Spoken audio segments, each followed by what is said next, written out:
Bonjour, Cédric du site formation informatiqueaveccédric.fr. Alors qu'allons-nous voir dans cette nouvelle vidéo? Il s'agit d'une nouvelle vidéo sur le pilier numéro 3 sur les sauvegardes complètes. Je vous en ai déjà beaucoup parlé dans la vidéo précédente et dans beaucoup de mes vidéos parce que c'est un logiciel que j'affectionne tout particulièrement.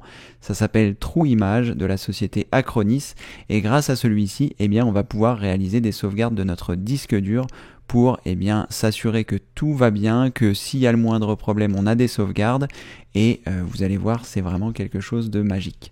Donc qu'est-ce que nous allons réaliser dans cette vidéo?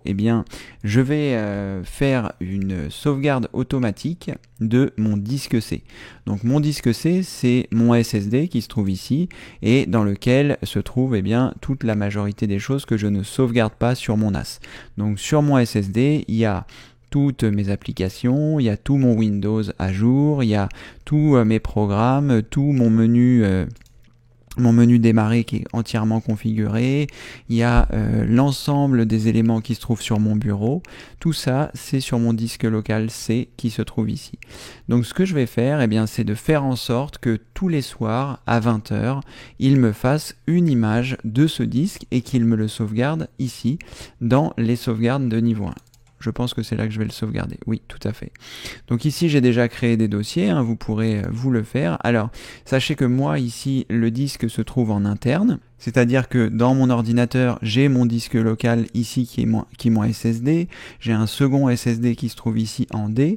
Là, j'ai un disque dur physique qui se trouve aussi dans ma tour.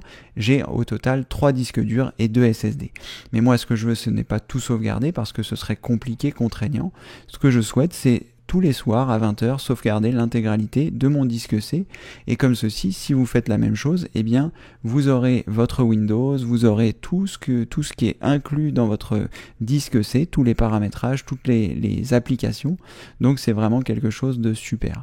Donc cette image, je la fais par sécurité parce que si je devais avoir un gros problème avec mon ordinateur et que j'ai besoin de retravailler tout de suite, je serai en mesure de prendre l'image qui va nous réaliser de notre disque et de la redescendre instantanément. Donc en fonction de la fréquence à laquelle vous allez faire vos sauvegardes, vous allez avoir la possibilité de réinjecter directement ça si vous aviez le moindre problème. Je vous montrerai dans la prochaine vidéo comment est-ce qu'on fait pour réinjecter cette même sauvegarde et dans celle-ci on va voir comment réaliser la sauvegarde.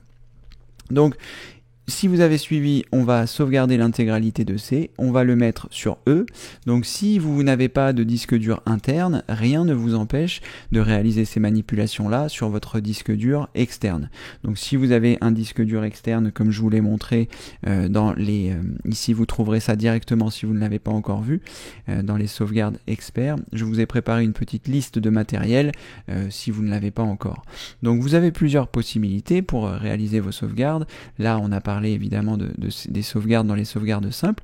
On a parlé d'un disque dur externe. Donc si vous avez un disque dur externe, vous allez pouvoir aussi réaliser ces manipulations-là.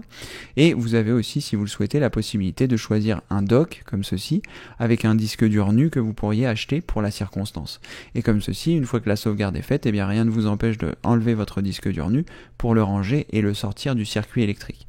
Parce que là, dans la faiblesse de cette sauvegarde, en tout cas en ce qui me concerne, et ce qui vous concerne aussi si vous laissez brancher votre disque dur externe, c'est que mes sauvegardes vont se faire sur le disque E, qui est un disque intégré dans ma tour, mais le souci c'est que si j'ai un très gros problème électrique et que tous mes composants à l'intérieur grillent, j'aurais perdu également mes sauvegardes qui se trouvent ici. Donc ça c'est la faiblesse de mon système de sauvegarde actuel, bien que je fasse des sauvegardes de temps en temps de ce système là. Donc vous, il faut que vous soyez aussi conscient que s'il y a un problème électrique, vous pouvez tout perdre.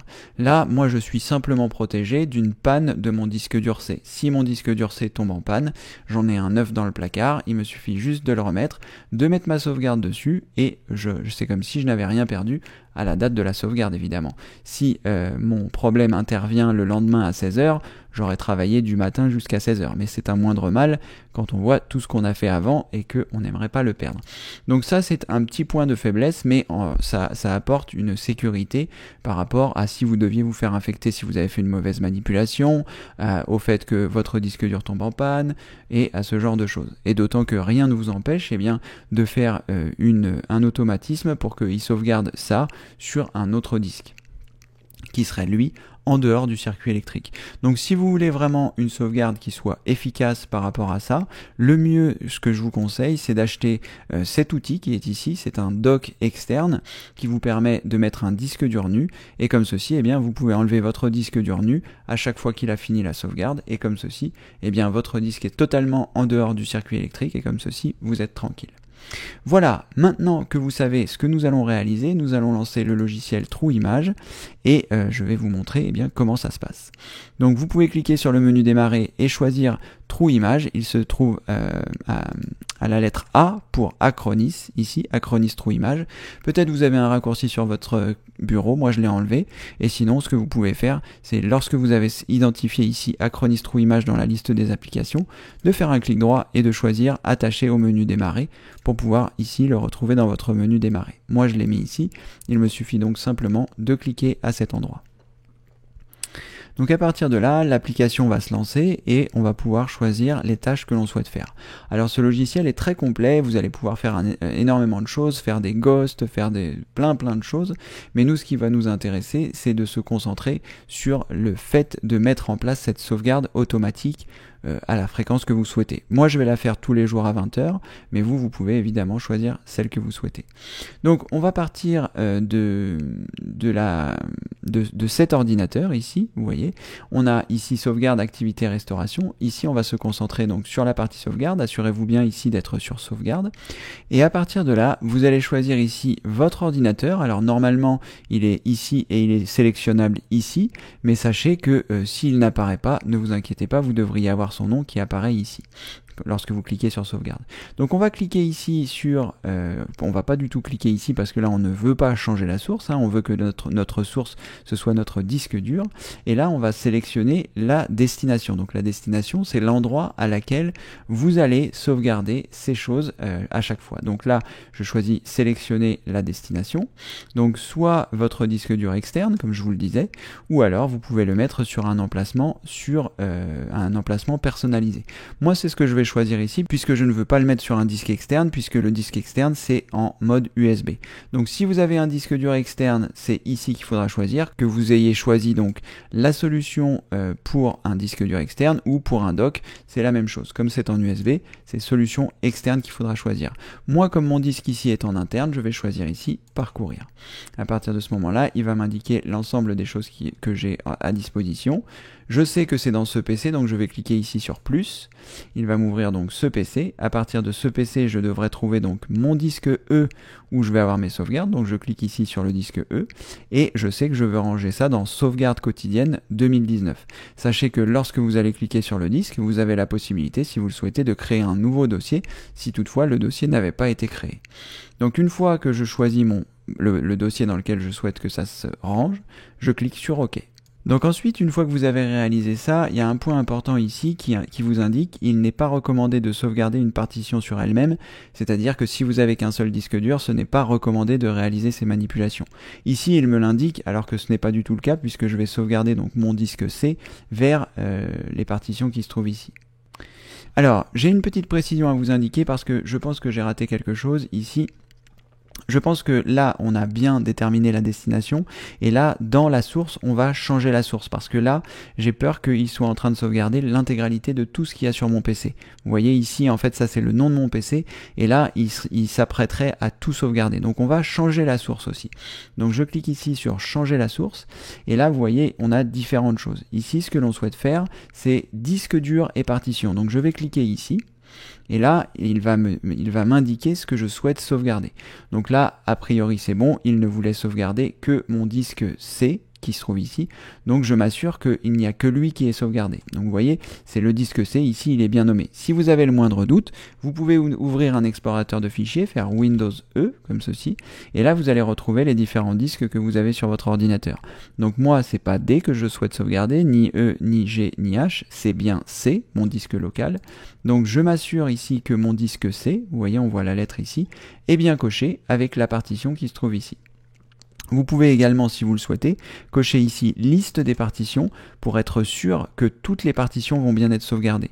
Toutes les partitions, c'est les partitions que vous n'êtes pas censé voir, qui sont les partitions système qui vous permettent de réinstaller votre Windows tel qu'il était au moment de la sauvegarde grâce à ces partitions. Et ça, c'est important que tout soit coché ici. Donc, vous n'êtes pas obligé de voir la liste des partitions parce qu'apparemment, il va toutes les cocher. Mais si vous voulez être sûr, vous cliquez ici sur liste complète des partitions et comme ceci, vous vous assurez qu'il va bien sauvegarder ça. Donc une fois que vous avez choisi ça, les choses que vous souhaitez sauvegarder, moi ici je vous ai expliqué ce qu'on allait sauvegarder, c'est-à-dire mon disque dur C, mais si vous voulez inclure dans votre sauvegarde d'autres disques, c'est tout à fait possible, il vous suffit ici de cocher les disques que vous souhaitez sauvegarder. Donc moi ici je choisis mon SSD, là on est bon, il me dit que ça va faire 136 Go la taille de la sauvegarde, et je clique sur OK. Donc en fonction de la taille qui se trouve ici, qui vous est indiquée en fonction des cases que vous allez cocher, eh bien il faudra prévoir le support de sauvegarde en fonction. Donc moi ici, je sais que ma taille de sauvegarde fait 136 Go, ce qui va me permettre de déduire le nombre de sauvegardes complètes que je vais pouvoir faire avant d'effacer la précédente. Je vous expliquerai ça juste après. Donc une fois que vous avez sélectionné tout ça, vous cliquez sur OK. Et là, normalement, eh bien, on a ici la source. Donc là, effectivement, il fallait bien changer parce que sinon, il aurait sauvegardé l'intégralité des choses. Donc là, on retrouve la source qui est bien mon disque dur SSD 850 avec 136 Go.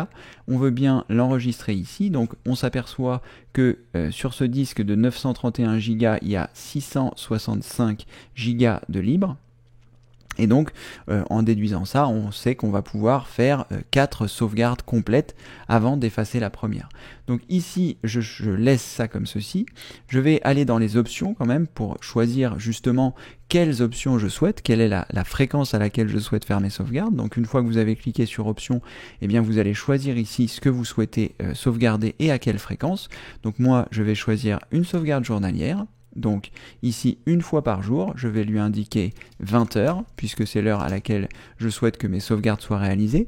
Donc si votre ordinateur n'est pas allumé à 20 heures, le jour où il doit faire sa sauvegarde, eh bien rassurez-vous, il fera la sauvegarde le lendemain lorsque vous rallumerez votre ordinateur. Donc vous pouvez choisir l'heure qui vous convient le mieux, et le mieux c'est l'heure où vous êtes en pause. Par exemple pendant l'heure du déjeuner, si vous savez que vous allez partir déjeuner, vous pouvez mettre par exemple que si tous les jours à 13h vous allez déjeuner, autant qu'il fasse la sauvegarde pendant ce temps-là. Donc là, c'est vraiment pour planifier ce que vous souhaitez faire. Vous pouvez aller jusqu'à ne pas planifier. Et si vous ne planifiez pas, il faudra faire les sauvegardes à la main. Mais l'intérêt de ce logiciel, c'est un petit peu de l'oublier et de se dire, je sais que je suis protégé. Donc là, j'ai choisi journalière, j'ai choisi une fois par jour, j'ai choisi 20 heures. On est parfait. Donc vous pouvez regarder éventuellement dans les paramètres avancés, sauvegarder uniquement lorsque l'ordinateur est verrouillé ou en veille. Ça veut dire que vous êtes sûr de ne pas travailler sur le poste. Moi, c'est pas quelque chose que je vous recommande, mais pourquoi pas. Réveiller l'ordinateur de mise en veille prolongée si toutefois c'est le moment de sortir, donc ça c'est bien de le laisser cocher. Empêcher l'ordinateur de se mettre en veille, ça c'est aussi important quand vous êtes en train de faire votre sauvegarde. Et exécuter les opérations manquées au démarrage du système avec un délai en minute de, ça c'est comme je vous l'expliquais, si votre ordinateur n'était pas opérationnel au moment où il devait faire la sauvegarde et que vous le rallumez le lendemain matin, vous pouvez très bien lui dire, attends 60 minutes avant de commencer la sauvegarde, si par exemple vous savez que la première heure c'est la plus intensive pour vous où vous faites les choses. Voilà, donc là, moi je laisse tout ça par défaut et on va passer aux différentes choses. Donc dans modèle ici, c'est important de choisir le modèle que nous allons choisir. Donc je clique ici moi sur modèle personnalisé. Donc ce n'est pas modèle à version unique, si vous choisissez ça, il ne fera qu'une seule sauvegarde à chaque fois, il écrasera la précédente. Nous ce que l'on veut c'est un modèle personnalisé. Et dans ce modèle personnalisé, c'est à cet endroit-là qu'on va choisir la sauvegarde complète. Voilà, c'est ici.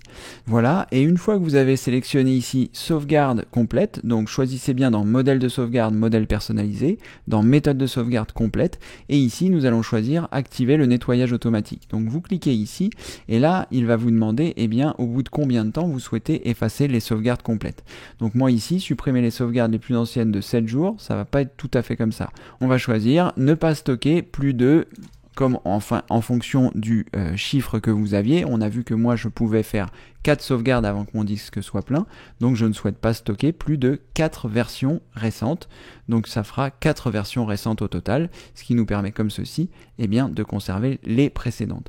Et ce que vous pouvez faire éventuellement aussi, c'est choisir ne pas supprimer la première version de la sauvegarde, c'est-à-dire celle que vous allez faire maintenant, Et là, vous voyez, au total, ça va vous en faire 5, ce qui vous permettra, comme ceci, eh bien, d'avoir votre sauvegarde initiale au moment où vous le faites. Si, par exemple, vous venez de réinstaller votre ordinateur, vous avez réinstallé tous les logiciels, vous avez réinstallé tous vos pilotes, votre Windows est parfait, et vous vous apprêtez donc à faire cette manipulation pour que votre ordinateur soit sauvegardé, eh bien, moi, je vous conseille de ne pas supprimer la première version de la sauvegarde, c'est-à-dire celle que l'on va faire maintenant, parce que comme ceci, eh bien, vous savez que vous avez votre ordinateur qui est parfait avec tout ce qui est avec dedans. Évidemment, après, les autres qui vont s'ajouter, donc la première sera sauvegardée, ensuite il y aura 2, 3, 4, 5, et ensuite quand il sera pour faire la 6e, il effacera la 2e, et celle qui vient de créer s'appellera la 5e. Je ne sais pas si c'est très clair, mais en tout cas, sachez qu'en fonction du chiffre que vous mettez ici, c'est le nombre de sauvegardes qui vous garde. Donc moi ici, je peux me tromper pendant 4 jours. Si j'ai effacé un fichier il y a 3 jours, eh bien je sais que je pourrais revenir dans ma sauvegarde d'il y a 4 jours. Alors je ne peux pas puisque là on est sur la sauvegarde initiale, mais lorsque ça fonctionnera comme ceci. Donc une fois que vous avez sélectionné tout ça, vous avez terminé de mettre en place votre sauvegarde. Il n'y a rien d'autre de spécial dans les autres. Vous pouvez éventuellement vous envoyer des notifications si l'espace de votre disque dur devient insuffisant ou ce genre de choses. On ne va pas couvrir ça ici. Et ici, dans les paramètres avancés, eh bien, vous pourrez regarder différentes choses si vous le souhaitez. Moi, je ne vais pas toucher aux choses qui sont là parce que, eh bien, j'ai pas de souci particulier avec les performances de l'ordinateur. Mais sachez que vous avez différents réglages en fonction des performances, de savoir quel type de priorité vous souhaitez donner à la tâche de sauvegarde et ce genre de choses. Quand vous avez un SSD, vous n'avez pas vraiment besoin de vous en soucier. Voilà. Une fois que vous avez terminé, on va cliquer ici sur OK. Ici, il va nous dire, ben voilà, on a bien mis en place toutes les options qu'on vient de voir. Et là, on va pouvoir cliquer sur sauvegarder. Si vous cliquez sur sauvegarder, ça va sauvegarder maintenant. Si vous cliquez ici, vous pouvez choisir le temps dans lequel vous souhaitez sauvegarder, dans 1 heure, dans 2 heures, etc. Moi, comme c'est la première fois et que ça fait longtemps que je ne l'ai pas fait, que j'étais vraiment pas à l'aise, que j'ai plus ces sauvegardes-là depuis mon dernier plantage, je vais le faire maintenant. Je vais mettre la vidéo en pause et puis ensuite on se retrouvera après pour que je vous montre donc la dernière fonctionnalité de ce logiciel que je trouve très pratique, c'est la possibilité bien, de consulter ce qui se trouve à l'intérieur de vos sauvegardes. Donc je vais mettre la vidéo en pause, je vais cliquer sur sauvegarder et on se retrouve tout de suite après. À tout de suite. Alors juste une petite précision, j'ai cliqué donc sur sauvegarder et là eh bien il me calcule le temps restant, donc ça prend un petit peu de temps avant qu'il vous calcule le temps et si vous le souhaitez vous pouvez même éteindre votre ordinateur après l'opération, c'est à votre convenance. N'oubliez pas de faire des sauvegardes, des choses sur lesquelles vous étiez en train de travailler avant de cocher cette case, mais si vous le souhaitez eh bien vous pouvez lancer la sauvegarde et lui dire qu'il éteigne votre ordinateur. Moi ici je ne vais pas le faire puisqu'évidemment je suis en train de tourner la vidéo. Et une fois que le temps restant sera calculé, il vous affichera celui-ci. Et ensuite, eh bien, on se verra juste après. Voilà, l'opération est terminée, donc on va s'assurer que tout est OK. Il nous indique la date de la prochaine sauvegarde, donc comme je lui ai dit que c'était tous les jours à 20h, eh bien aujourd'hui, il me fera ça à 20h. Donc ce que nous allons regarder tout de suite, maintenant que l'opération est terminée, c'est parfait. On va regarder donc sur mon disque dur, pour voir eh bien, si la sauvegarde a bien été réalisée. Donc normalement il l'a mis dans sauvegarde ici, dans 2019, et là eh bien, on devrait trouver ce qu'il a fait aujourd'hui, c'est-à-dire maintenant le 23/01 à 15h07, vous voyez, il est là, parfait. Donc là, on se retrouve avec cette sauvegarde. Donc c'est ce fichier-là. Donc vous voyez, il avait annoncé pour une taille à 136 Go et il ne fait finalement que 58 Go. Donc ne vous inquiétez pas, il y a des processus de compression et normalement, il a sauvegardé ce qu'il fallait. Donc une fois que vous avez réalisé cette sauvegarde, eh bien, vous n'avez plus rien à faire. Il sait que maintenant, eh bien, il va continuer de faire ça tous les jours à 20h. Et là d'ailleurs, une fois que vous avez fermé le bouton, il vous indique quelle est la place que prennent vos données. Donc là, je vais fermer. Je me retrouve donc avec cette sauvegarde et ce qui est très pratique avec ce logiciel, c'est que vous allez avoir la possibilité eh bien, de récupérer des choses dans votre sauvegarde sans avoir besoin de décompresser quoi que ce soit. Donc là, ma sauvegarde, on sait qu'elle se trouve à cet endroit-là et si je le souhaite, eh bien, je peux double-cliquer ici et je vais pouvoir naviguer dans ma sauvegarde comme si c'était un disque dur. Donc là, je double-clique dans ma sauvegarde, je vais aller sur mon disque C, je vais me rendre dans mon dossier utilisateur, je vais choisir mon nom d'utilisateur, faire. À partir de là, eh bien, je vais par exemple me rendre sur le bureau pour récupérer un fichier que j'aurais pu effacer de mon bureau, que je souhaite retrouver. Donc mon bureau, il est dans Desktop, c'est en anglais, mais voilà, le bureau c'est Desktop. Je double-clique ici, et là je vois l'intégralité des choses qui se trouvent sur mon bureau. Donc si par exemple, eh bien, j'ai envie de récupérer ce fichier, je le clique dessus, je le déplace ici. Donc là, évidemment, comme il est déjà sur mon bureau, il me dit qu'il est déjà existant. C'est pas grave, on va faire ni l'un ni l'autre. Je vais choisir annuler. Je vais juste changer son nom sur mon bureau pour que vous puissiez voir comment ça va se passer. Donc voilà, je l'ai renommé pour être sûr que quand on va faire le cliquer-glisser, tout fonctionne correctement. Donc je me rends à nouveau donc, dans ma sauvegarde. Je vais reprendre le chemin puisque apparemment il ne veut pas me le réouvrir. Utilisateur, C#, voilà, bureau. Là, je vais donc pour récupérer ce calendrier. Donc je le clique, je le glisse, et comme ceci, eh bien vous voyez, il ne l'a pas sorti de la sauvegarde, hein, c'est toujours dans la sauvegarde, mais en revanche, vous avez pu récupérer le fichier. Il se trouve ici. Si je double-clique dessus, il va me l'ouvrir. Voilà. C'est un calendrier de l'année. Et eh bien, comme ceci, eh bien, vous êtes non seulement assuré d'avoir fait vos sauvegardes par l'intermédiaire de ce logiciel. Hein. Ce logiciel va faire les sauvegardes tous les jours. Et là, eh bien, vous êtes sûr que les choses sont sauvegardées donc dans cette sauvegarde. Et donc, à partir de là, à partir de cette sauvegarde, vous avez soit la possibilité de le consulter comme on vient de le faire maintenant, et sinon, eh bien, si vous avez un gros plantage de votre disque C, eh bien, vous allez pouvoir, avec la vidéo suivante que je vais vous montrer, créer un support de sauvegarde, soit un DVD, soit un CD, soit une clé USB, insérer ce support-là quand vous aurez le problème, démarrer sur le support de sauvegarde et redescendre l'image, c'est-à-dire cette image qui se trouve ici, directement sur votre nouveau SSD ou disque dur, peu importe. Là, vous avez conservé l'intégralité de votre disque, donc avec les applications, avec toute la façon dont tout est rangé. Ça, c'est comme si vous veniez de prendre une image de votre disque dur et que vous puissiez la remettre quand vous le souhaitez. Donc là, il m'a fait ma première. Celle-ci, il n'y touchera pas puisque j'ai dit qu'il ne touchait pas à ma première sauvegarde. Ensuite, il va m'en faire 4. Et ensuite, eh bien, lorsqu'il fera la 5e, il supprimera la 2e. Et puis la 6e sera donc la 5e.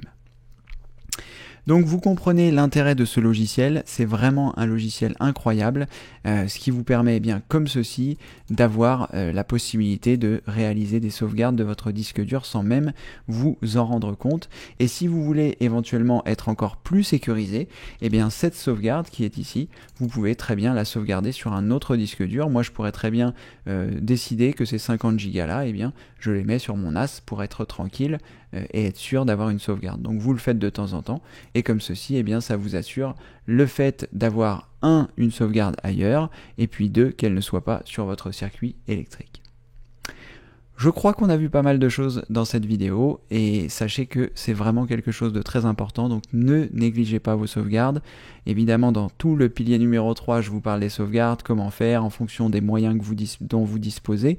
Mais là, ce logiciel et donc un support externe, c'est vraiment super pour pouvoir être à l'abri psychologiquement de ne pas perdre quelque chose et puis avoir la possibilité aussi de le récupérer. Hein. Si par exemple aujourd'hui vous supprimez un fichier sans le faire exprès, eh bien sachez que vous pourrez le récupérer dans votre sauvegarde de la veille et ça c'est vraiment quelque chose de très pratique aussi. Voilà, si cette vidéo vous a plu, n'hésitez pas à mettre un pouce en l'air. Si vous n'êtes pas encore abonné à la chaîne, n'hésitez pas à vous abonner. Et puis, n'oubliez pas de visiter le site formationinformatiqueaveceric.fr. Il y a beaucoup de vidéos dans la rubrique formation, en plus du pilier numéro 3 sur les sauvegardes, évidemment, qui vous permettent eh bien, d'apprendre l'informatique de A à Z. Merci d'avoir suivi cette vidéo. Et comme le veut la tradition, je vous dis à très bientôt pour une prochaine vidéo, évidemment. Merci.